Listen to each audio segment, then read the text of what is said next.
and we say and we preach about grace and mercy and love, and then someone makes a mistake and we want to kick him out. Oh.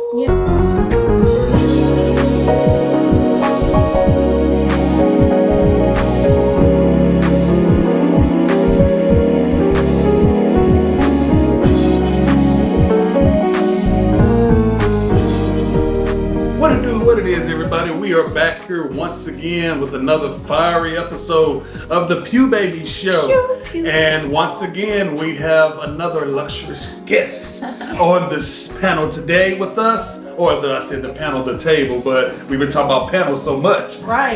Just speaking it into existence. I'm just speaking it into Come on existence. now. That's all it is. Manifest. And it is none other than the Reverend Lauren Bennett.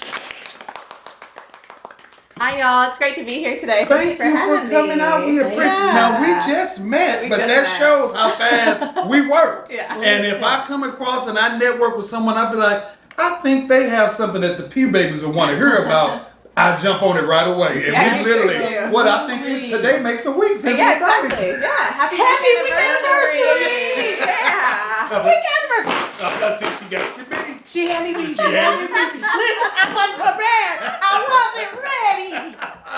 But that just shows you how it's power in unity.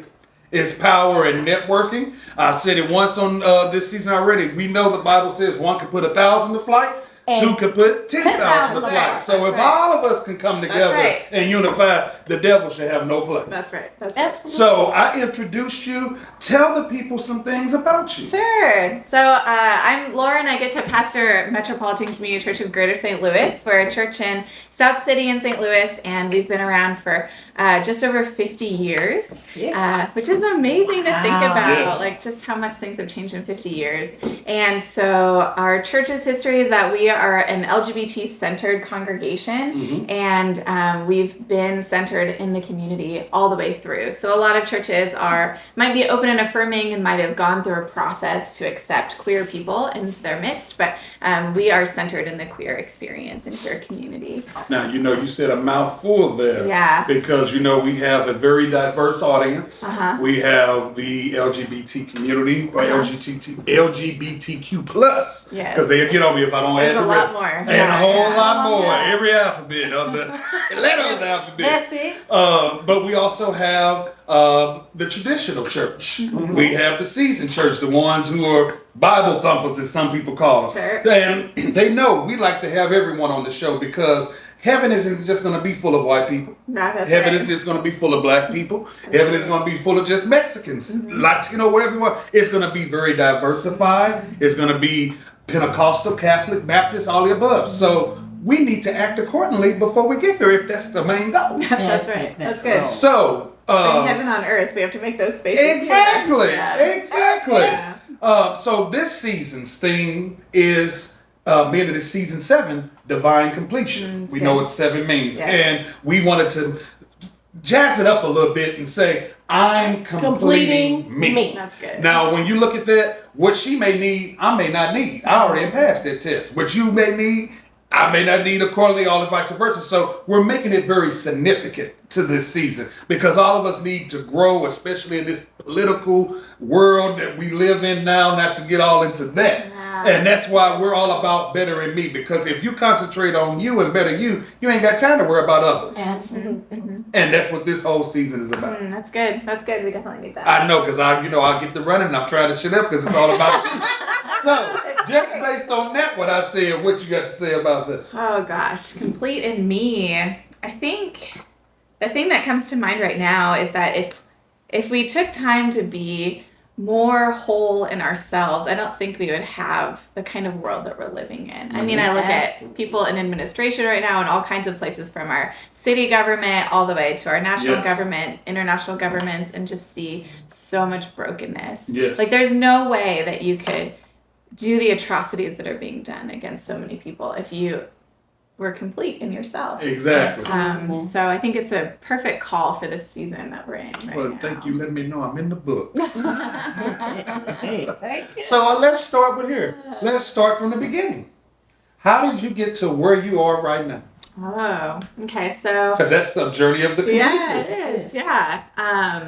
I grew up in Seattle, which is a very secular city, and so I didn't grow up churched. I went to church on occasion with some of my friends, and there are different kinds of churches and lots of different kind of churches, but mostly if you go to church, most people are going to like a big kind of evangelical mega church. Yes. So I went to those on occasion. What denomination were you? So I didn't grow up a denomination at all. So, and a lot of those churches are kind of standalone churches. Non-denominational. Are non-denominational. But like, in my opinion, a lot of those churches tend to go with the kind of Southern Baptist sort of thing, especially the white mega churches, which are very popular. But we gonna get into that. Pull up the pen. Yeah, right. So I went to some of those churches, and in about high school, I started going and just really not resonating with the message, and just feeling like I had my own Bible, and I was reading these stories about Jesus being like extremely liberal and so open and so spacious and, you know, flipping tables. And then I would go to these other churches that were about conforming in a certain way or some sort of brand of purity culture, and it just didn't fit. And a lot of my friends who were going to those churches, they, to me, felt really hypocritical. Like, you know, this is how we're supposed to do something, but then they would treat people not very nicely. So I just kind of thought all Christians were terrible. So I gave up on That's a general look how a lot of people look at Christianity, because they see just what you said, the judgment factor, and how you supposed to be a representative of Christ, but look at how you treat me. Yeah, exactly. So in college, I went to St. Lawrence University in upstate New York. It was a little tiny school in the middle of absolute nowhere, and it was lovely. I had a great experience up there. But when you enter into that college, you get put into a first year program that you live with some of the same people that you go to class with. And so you kind of get randomly assigned based on some of your interests, and then they're trying to create diversity in each group. So it's just kind of random. But I was put in one called Amazing Grace, the Black Church in White America. And I think it was really prophetic for me to be in that, because it showed me how this same text can be used to oppress and also liberate. And I saw a completely different way of looking at Christianity by studying James Cone and Kelly Brown Douglas and, you know, early liberation theologians and Black theologians, and saw a completely different way of understanding Get deep Jesus. with us. I love it. Come on. So one of the professors in that class had a church in town, so I went to her church throughout college and just like found this really wonderful spiritual community that was like very queer centered, just really different. That it was, like I said, it was in the middle of nowhere, so a lot of students whose religious tradition wasn't represented in another place, like some Hindu students or, you know, different students like that, would come to church there because they felt like it was open enough for them. Yeah, even though it was like unapologetically Christian, it was still it was a welcoming so atmosphere. Absolutely. Yeah. So I kind of thought I was just like a unicorn in the wilderness, and so I thought, well, that was great. Like, I feel like, you know, there's a great Christian church out there, and that's cool, but like, I'm not going to be a Christian or like do anything like that. So I started doing some public policy advocacy in Florida. I moved to Florida when I graduated and was a community organizer. I have lived all over. I was born in California too, so I've kind of been all over the place. What part of Florida? I was in St. Petersburg, Florida. Yeah, outside of Tampa. And so I did faith-based organizing. I worked with all these other churches and stuff. And there I found all these people who were like wanting to do justice in the world and would come together. I mean, we had like AME churches working with Unitarians, working with Catholics, and it was just this amazing thing. And so I feel like my heart was converted toward Christianity really in working in that space and kind of seeing some of the principles that I saw in this like unicorn church really in the world. So one thing led to another. I decided to go to seminary really to learn more about the Bible. I thought that I'd continue to do community organizing because I love that kind of work. So you had no intent to be in ministry at all? No, you was just getting more knowledge. Yeah, exactly. Yeah. And then, you know, while I was there, one of my mentors said, well, you might as well just get your MDiv just in case you want to ever serve a church. It's good to have those extra things. And so I was like, okay, whatever. And when I was setting you up. Right, exactly. She totally set me up. Reverend Dr. Candace Schultes, it's all your fault. See, she called you out. Called me out. And And then when I was in seminary, I really loved being with people in a different way than I was as an organizer. I loved being in people's lives and getting to shape that. And I love ritual and I love worship leading. And so ended up taking a job at a church after I finished my master's program, which led me here. So, and then I became the senior pastor of our church about, I guess, almost a year and a half ago. Okay. Yeah. So you're freshly new in the St. Louis area. Yeah, so we moved here 6 years ago. Okay. Yeah. That's still freshly new. It's new, Yeah. especially with the pandemic. I'm not sure if it counts as less time or more time, but it definitely counts Yeah, as the a different pandemic took some time. time off. Yeah. Yeah, for Yeah. sure. Yeah. So that's kind of my long story of how I got here and how I got into ministry. Well, it definitely was. It clearly shaped and formed you to where you are now, because you didn't realize it was going to prepare you from where you are now. Really? It not only Yeah. prepared her, it propelled her. And It propelled. shot her Yes. right into this position. Back and forth all over the country. Really. Yeah. Yeah. So what would you say in regards to, because everyone has their own assumptions Mm-hmm. of pastors or preachers, they're this and they're that, their own ideas what do you say to dispel the facts of what somebody else says their opinion is about a pastor? So in other words, what's your difference? Yeah. Well, to go with this kind of theme of complete in me, I think it's important for people to recognize that everybody, no matter if you're a politician or a pastor, is a person first. Like even Jesus is a person, right? Yes. Like the story of the Syrophoenician woman Yes. is one of my favorites because I love this Syrophoenician woman who challenges Jesus to see her and her family in a different light because he Yes. is dismissive of them. Mhm. And then he's changed by that experience. And so, even Jesus was Jesus changed. even Jesus is changed and had to be They had to make sure they heard challenged. that. Oh, it was a fair moment. Because, we know Jesus was perfect. And we know he is the only one who is the main example. But people don't realize even he had to change and, evolve. Right. Because so many of us are so stagnant and stuck Yeah. in traditional. And we've said multiple times, nothing's wrong with traditional. But you have to be able to evolve it. Exactly. A lot of church people Yeah. say that Jesus was 50% man and 50% God. Absolutely not. He was 100% God and 100% man. He wasn't floating everywhere. He walked Because on he water. humbled himself. He humbled himself. Yeah. So a lot of people don't realize when he stuck his finger, blood came out of his finger. That's right. Or when he got pierced in the side, blood came out. So that meant he was a flesh and human being on top of being the Son of God. Exactly. Which is it's such a beautiful invitation for all of us too to recognize that fully, that being perfect doesn't mean that you're not growing or evolving all the time. That's right.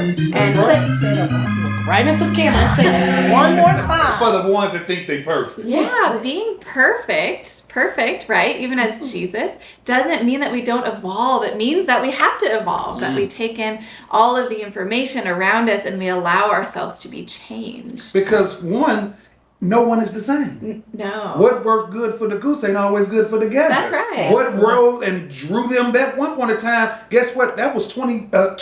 It's Oh my 2025, goodness. 2026. The people are being drawn by hope. Everyone isn't drawn by the preach word. Yeah. Everyone isn't drawn by the music. Some people are drawn just by going to a LGBT party Yeah, right. and running into somebody like you. That's I was right. like, I never even thought about Jesus until I met you. But it's always the draw. Yeah. Yes. And so in talking about pastoral identity or who I am as a pastor, I hope that people see all of us as imperfect and as complete in the same way of, being human. I Yes. make mistakes. I don't return phone calls. There are emails in my inbox I should have attended to. You say, I'm human. I'm just human. I say the wrong Few thing. emails I had missed. Oh my gosh, I get Few the wrong phone calls I had made. Just a few. Good. Just a few. Yeah, Just that's a true. couple. They know you're going to get back. But I'm just a human being Yes. too. Just the Yes. human being. And so I think the role is trying to have attention in a different way or those kinds of things. I'm committed to practicing faith in a way that I I hope is like that set apart, kind of thing that happens in ordination, but really isn't set apart, untouchable or perfect. It's really like about intentionality, I think, more than anything. Like if you're an accountant, your set apartness is that you're going to keep learning accounting and doing whatever you're doing there. If you're a pastor, then you're learning and connected to growth and spirituality in a different So way. I would ask you this, and I know this because it just popped them in. I said, "Ooh, that's a good question. I like that one for myself." So what would you say, based on what you just said, what is the problem with the church? The problem. The problem. You say I need to say problems. I know, but we expect God to give us this sufficient grace that He said that is sufficient in the Bible, but we don't want to give this much grace to our sister and brother who we see every day. No.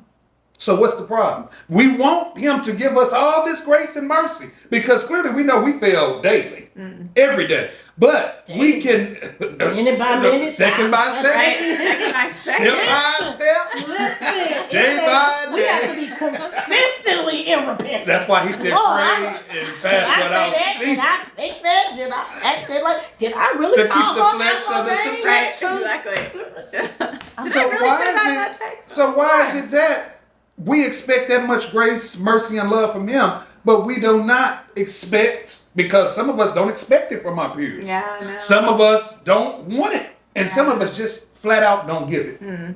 What you got to say to that? I think it's all true. I mean, I think there's so many problems with the church, but I absolutely think one. Can we not turn down the church? No, we love the church. Of course. The church is lovely, and it's problematic, like most things. Everything has a problem. Everything does. But I think I do think there's like this huge gap between. I'm just gonna say like the pulpit and the pew in the way that we say something from the pulpit and then we walk down a few steps and we act a different way. All of us, right? Whether we're actually in the pulpit or in the pew, it doesn't matter. But like there's a huge gap there, and we say and we preach about grace and mercy and love, and then someone makes a mistake and we want to kick him out. Oh, so y'all have that problem. You see that often, huh? See that. Oh, Of course we see that. Now, Pastor Lauren, I have a question. You mentioned earlier when you were doing the description, you said that the church is a LGBT. Let me get it right. LGBTQ plus centered church. Yeah. And then you mentioned affirming churches. Is there a difference between the two? I think there's a difference between that and also a welcoming church. Okay. So maybe I'll start with welcoming. So I think churches that are welcoming often say, if you're LGBTQ, you can come here and you can be a part of the church. You can join a committee. You can come to a class. But sometimes those churches won't extend all of the sacraments to the people. they keep you to a limit. Right. So they might say, we won't marry you. Or we won't That bless Christian your debate. baby. Right.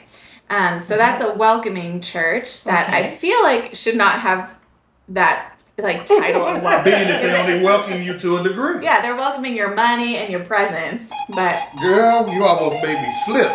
You said they welcoming what? your money and your presence. So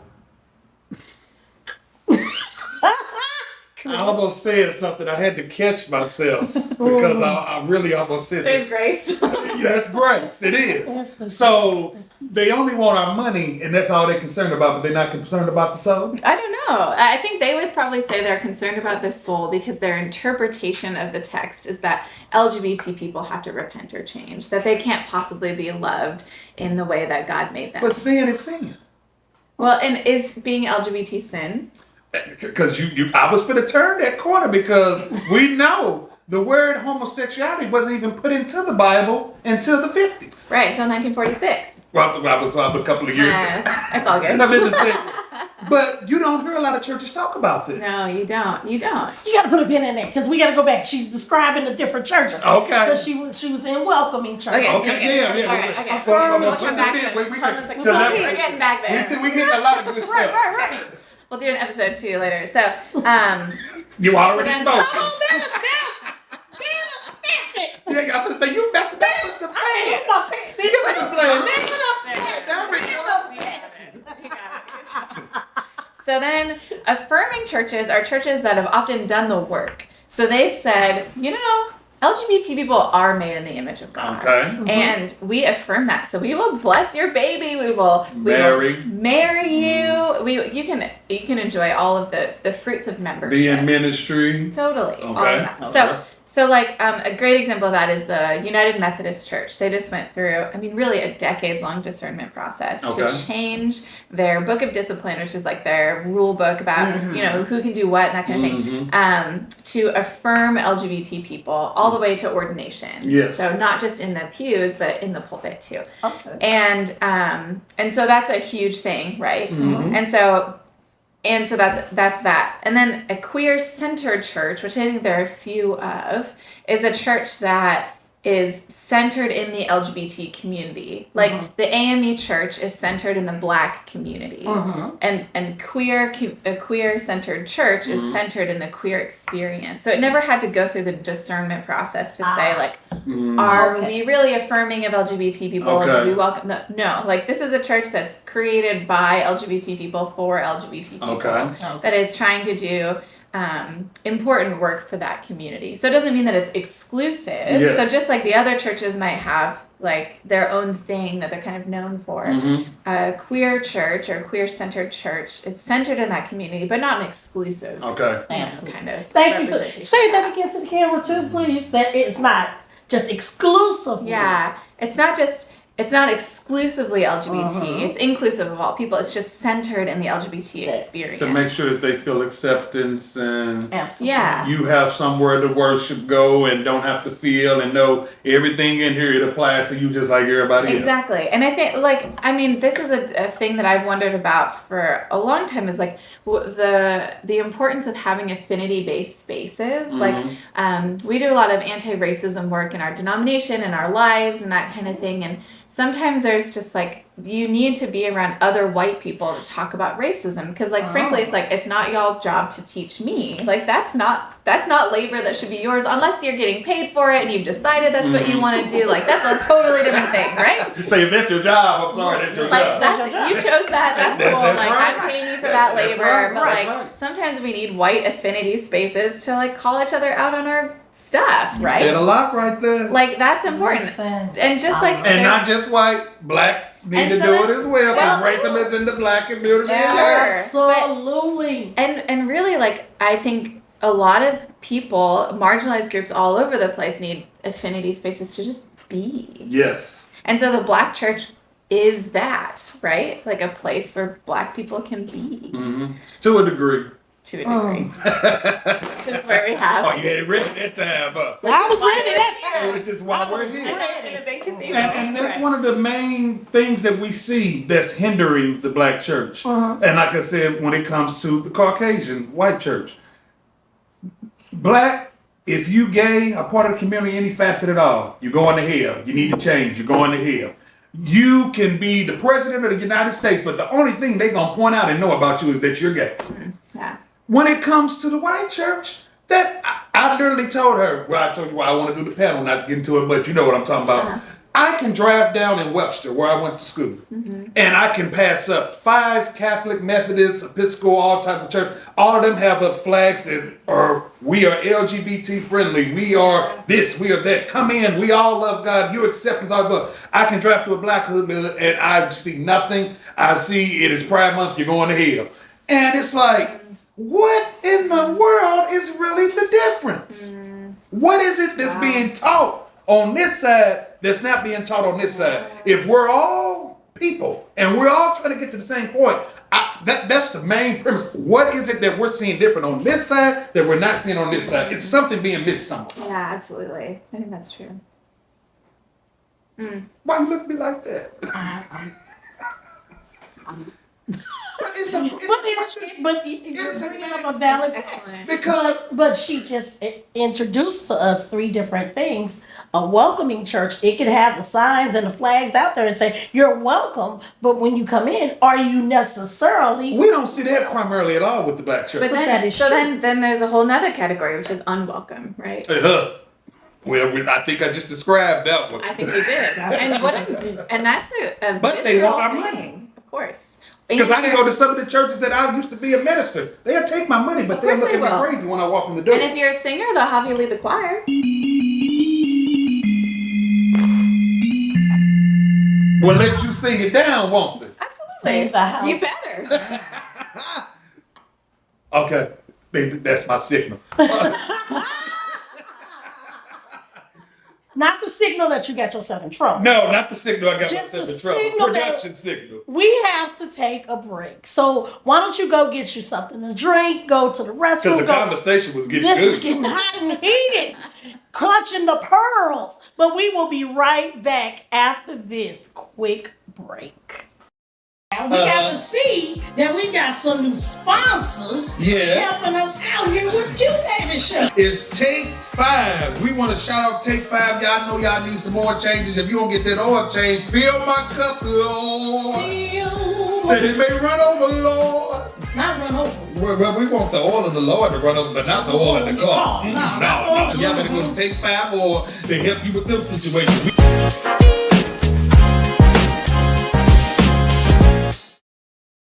We are back, and I hope you got a chance to get your everything taken care of because the conversation is just getting started, and Pastor Lauren has just been really schooling us. Not only is she schooling us, but we are having a conversation that needed to be discussed. Yes. And as you were saying before we even went into our break, we were talking about. We talked about welcoming churches, we talked about affirmed churches, and we talked about centered churches. And then unwelcome. we talked about unwelcome churches. Mm-hmm. Now, this is just me. Mm-hmm. I'm a preacher's kid, I'm a preacher's grandkid. And I understand exactly what CJ was talking about. If you go through a black community, you don't see any pride flags. You don't see any, and it could be a fear of not just the religion itself, but the culture. So a lot of that could have contributed to both of those things. But I used to live on the South Side. I love the South Side. And the thing I loved about the South Side is that the South Side was so welcoming. The South Side, everybody can stay in the South Side. Everybody can stay on the same block. And everyone was so welcoming. Do you feel that it could be, I'm trying to put it in a word to say, could it be that the welcoming is not just the church itself, but it could be an ignorance thing? Because people hate what they don't understand. Yeah, I think there is a lot of ignorance, and I think we're also, we're taught to hate too. I saw a sign someone posted on Facebook yesterday, and it said something like, "I love you" in big bold letters, and on the bottom it said, "You probably think that's weird because I don't know you, but if we're taught to hate and we can hate a stranger, then we can love a stranger too," which I thought was really lovely. That's what our state representative that mentioned that in a prior conversation. She was like, babies, when they're here, when they first come into the world, they don't hate. They can love any gender, play all day long. Any nationality can play all day long. As they grow older, they're taught to hate. Yeah, yeah, and I think, to your point, so many of the things that we hate or the people that we hate are things or people we don't understand. Absolutely. We haven't gotten different. to know. Absolutely. Yeah, people hate different. People hate different. And especially if you're looking at a church community where so many of our churches in America teach, here are the here are the 10 steps to get into heaven. Be this way and you'll be fine for eternal life. We've given up on this one, so let's just look toward eternal life instead. But right. I don't know, Jesus taught us how to pray a prayer that includes, bring heaven on earth, As it is. Yes. as it is in heaven. So how do we reconcile those things? I think the only way is to really open our hearts, which is that's what Jesus did. Jesus broke bread with all kinds of people who were marginalized. Instead of hating them from afar, he got up in their faces and was like, "Oh, here's what this struggle is. Let me understand that." But I think it's hard to do that. It takes a lot of vulnerability to do that.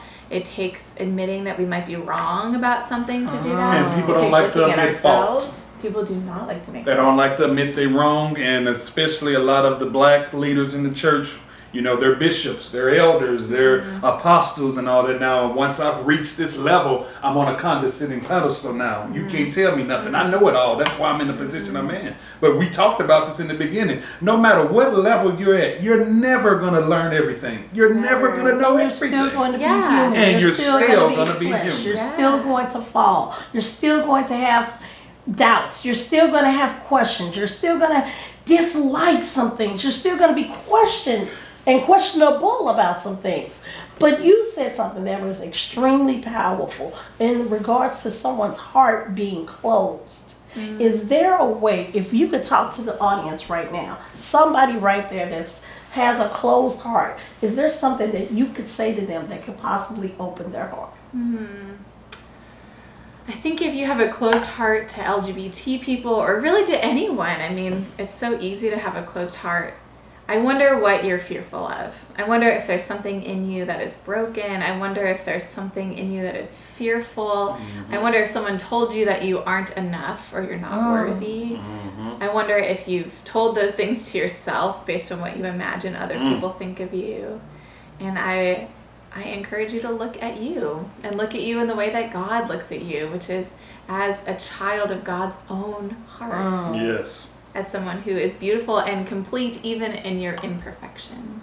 And what David said, he said, I'm a friend of God. I am a friend of God. And let's think about that for a minute, because David is not a likable person. Come on. And David Just What in he this did? conversation. raped, Murder. murdered, stole. A man's wife. Slander.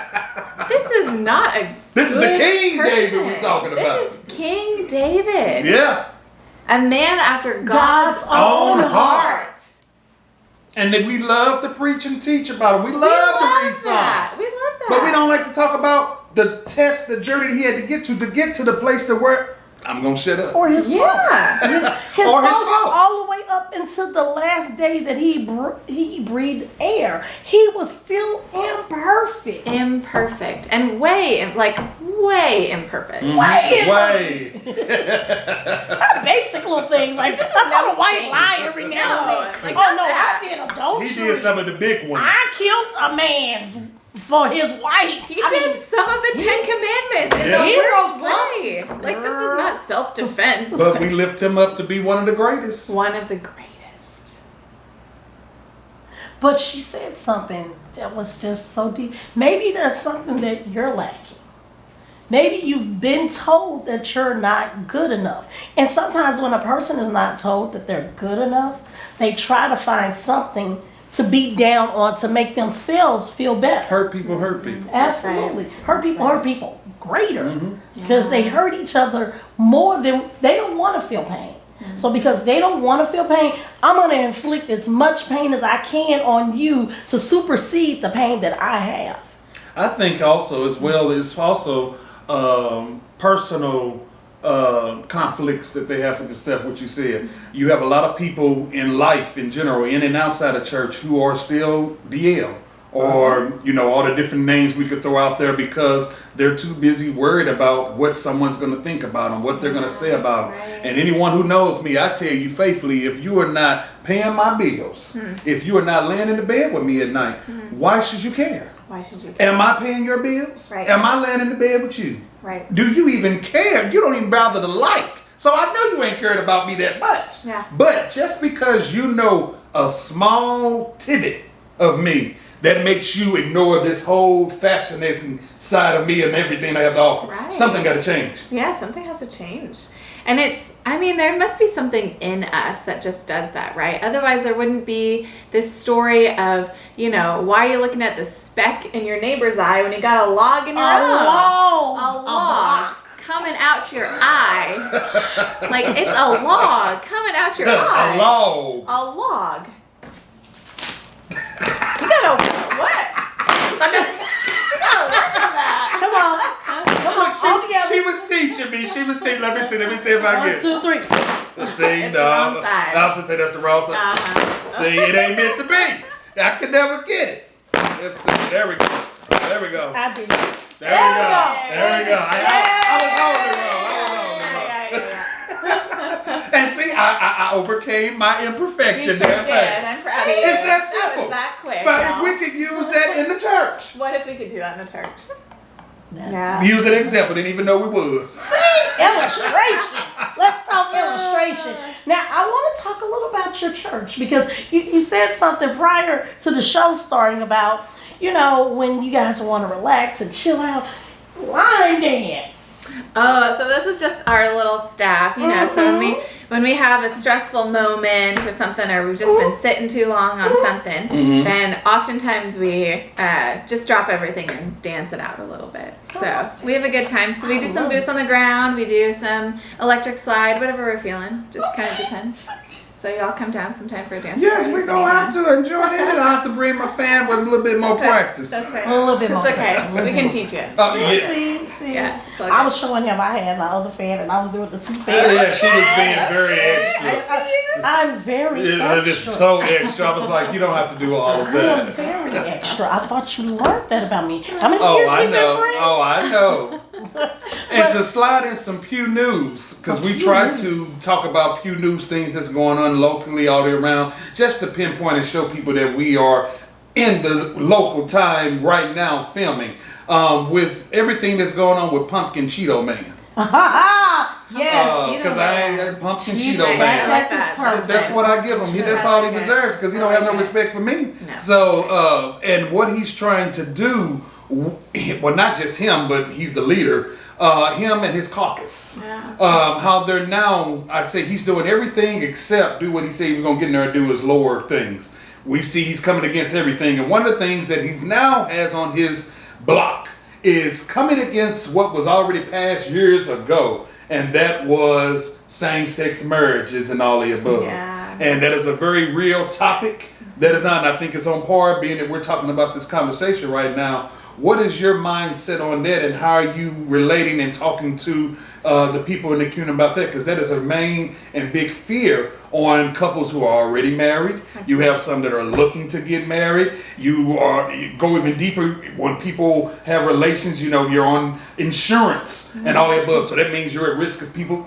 Without me going too long, you get what I'm saying. Yeah. What is your mindset on that? Yeah, well, MCC started as a LGBT-focused church, and the person who started MCC as a movement, Troy Perry, was one of the first people to apply for a marriage license in 1968. So definitely in the core of who we are, we believe that everyone should have the right to marry. Yes. For lots of reasons. I mean, the Church Universal of most churches see marriage as a sacrament, because marriage is, I don't know about y'all, but like any relationship is hard. It's work. Yes. It's work.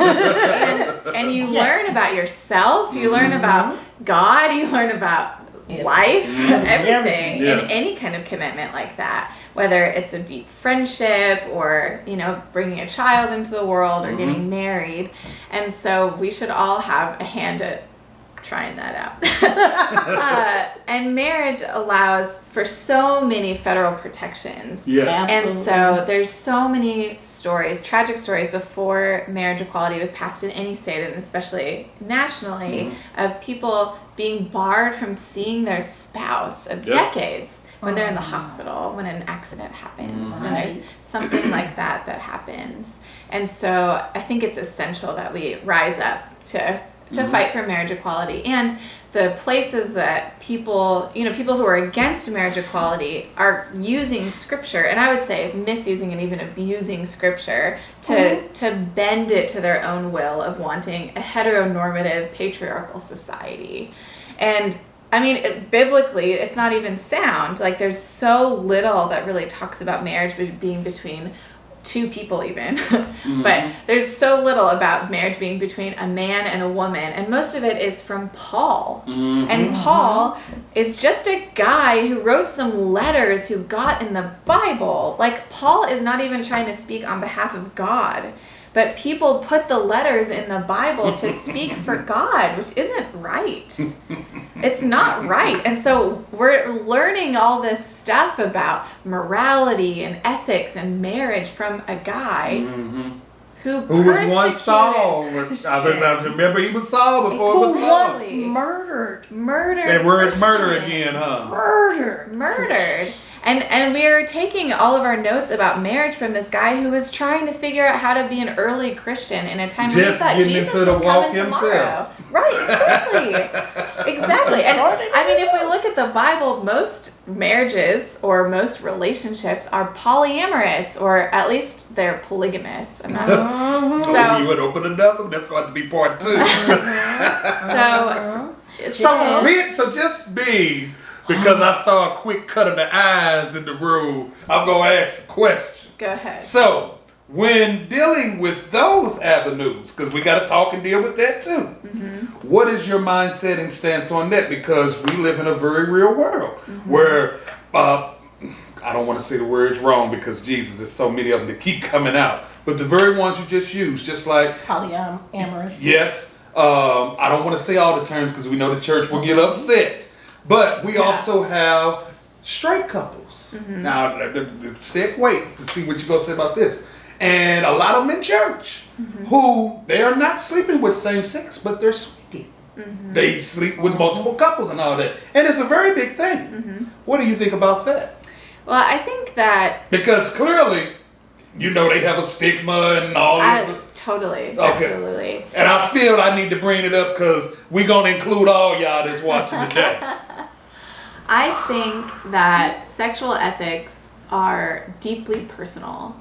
And I think that there are lots of ways to do good for everything. I think there are lots of ways to do good when we're talking about how to love our neighbor. And I think there are lots of ways to do good when we're talking about how to share or not share our bodies with each other. And I think that there are ethical ways of everything from celibacy, of refraining all the way from sexual activity, to polyamory, or even swinging, or even an open relationship, or like there's an ethical way to have a one-night stand. I think that there are ethical ways to do all of those things, but it takes a lot of work to figure out where one is coming from. And if we're ever abusing someone else's body, that's wrong. So if we're using someone to just whatever, more self-gratification.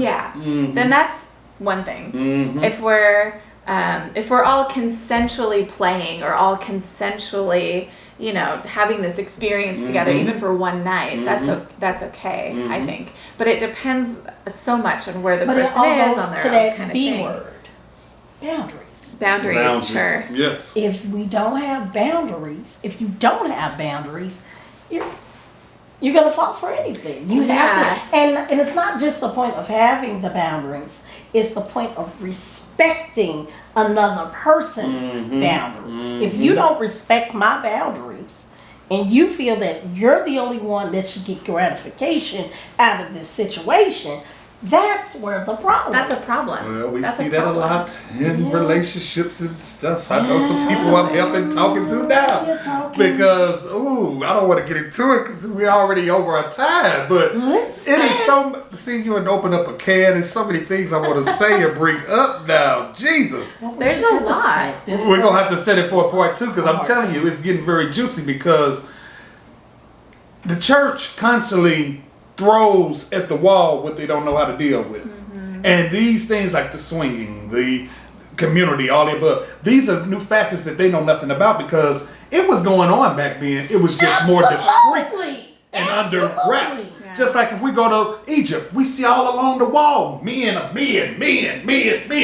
So clearly, something been going on before It's not new. This is not new at all. The main scripture that I was going to ask you this, and then we're going to start rapping.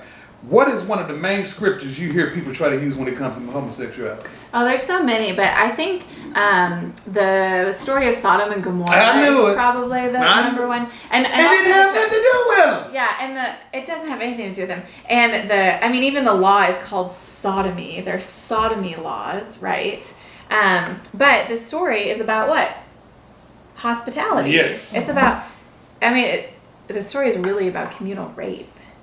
The story is not at all about loving relationships between Not at men. all. That Not is at not all. what the story is about. And so if But we're talking how about did sexual they ethics, take it and so get to use it for that? Though? But that's just because people use all Just kinds of constantly just stories. twisting the words to their own interpretation. That's our why there are nation- so many different interpretations of the Bible. Yeah. Because we can get really deep into We this sure and can. talk about how the King James version was created and how And we know who King James was. absolutely we can go into, because each interpretation of the Bible is that one person, that author's interpretation of what they've seen. It's not, if we even go and look in the Hebrewic word or we look in the words in Latin and see the true interpretation of some of the scriptures that have been Diluted.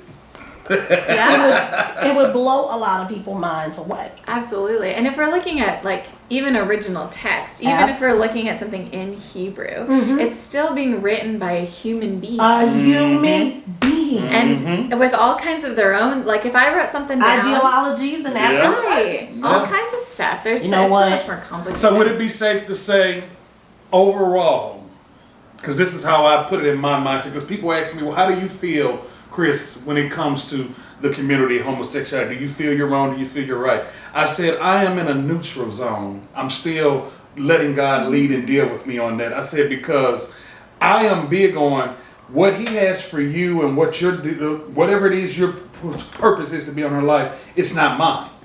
Same with you, same with everyone in this room. So therefore, I know God is not going to hold me to the same level of conviction that He's going to hold you, that He's going to hold you, that He's going to me, and everyone else, because what He got for me to do is different from all the above. So what He may be okay with such and such being out here sleeping all around the world, all the above. He may be okay with you being with all forms. He may say, okay, for what I'm trying to put you and where I'm moving you now, that is, I'm holding you to a different level of conviction. That ain't what I need you to do now, because I'm trying to use your, you never know how God is going to take you. And that is the way I answered. I said, I cannot say that I feel good, negative, or positive on it. I said, because from me and where I am in my walk with God right now, and I talk to God faithfully. I pray to God, His word, all the above, faithfully. And I asked one prayer, I said, God, convict me. Show me if this is where it is that you truly feel and you want me to go in my life. If I am really not in the place that you feel I'm not, God, you will show me. Not just, that's not because you feel that, just because that's how you were taught through the generation. No, I need a rhema word. Not because you just know me. No, God Himself.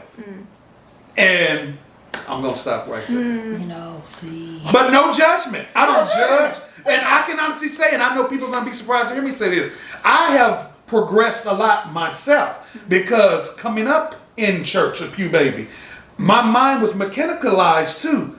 Gay is wrong. Gay is wrong. Gay is wrong. You're wrong. You're wrong. You're going to hell. You're going to hell. And then once I get outside the church and I went to college, like you talked, that's why I was loving it, because I'm like, I know everything you're talking about. Because I was so sheltered to a degree. I wasn't, but I was. But once I got outside the four walls of the church, you realize, damn, this is so much more than what the church really is talking or showing me. And we wonder why. I'm going to stop right there. But Well, it makes me wonder too, like so many people who are so anti-LGBT, right?